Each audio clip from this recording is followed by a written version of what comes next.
Carissimi amici appassionati di vecchi camion, ho tentato l'impresa di far spostare questo camion, però qua ci hanno detto che ci vuole del tempo prima di spostarlo, bisogna tirare su per bene l'aria e insomma non hanno molto tempo poi i dipendenti, giustamente. Comunque ringrazio molto questa azienda che ci dà la possibilità di mettere da parte questo vecchio Fiat 619, un restituito spunto botte, diciamo, e niente, insomma ragazzi, quello che conta ve lo faccio vedere, eccolo qua, Fiat 619 N1, così si dice la targhetta. Ringrazio soprattutto il bravissimo Yuri che ieri appunto mi ha segnalato la presenza di questo camion. Ecco, lui mi ha detto 619, qua c'è scritto 619 e niente, insomma, eccolo qua, molto bello, per cui lo mettiamo così in saccoccia, questo vecchio Fiat cabina alta, vestito spunto, utilizzato ancora, quotidiano, e niente, insomma, per spostarlo appunto ci ha detto che ci vuole del tempo, è già tanto che me lo fanno tutto.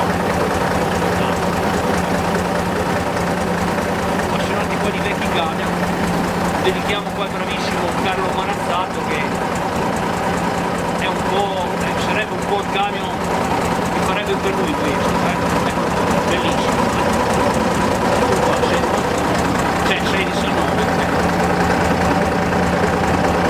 E niente ragazzi, facciamo vedere un po' così la cabina, guardate qua, questa è un po' la cabina, questo vecchio camion. Lo dedico qua al bravissimo Alessandro nelle zone di Milano, che purtroppo si trova sulla carrozzina, però segue sempre appunto i video del Marvi e chiaramente i vecchi camion. Eccolo, ora con Alessandro, tutto per te, te lo dedico, spettacolo. Sarebbe stato bello appunto vederlo muoversi, però appunto qua ci ha detto che insomma va un po' per il... eccolo qua. Vediamo un po' il motore.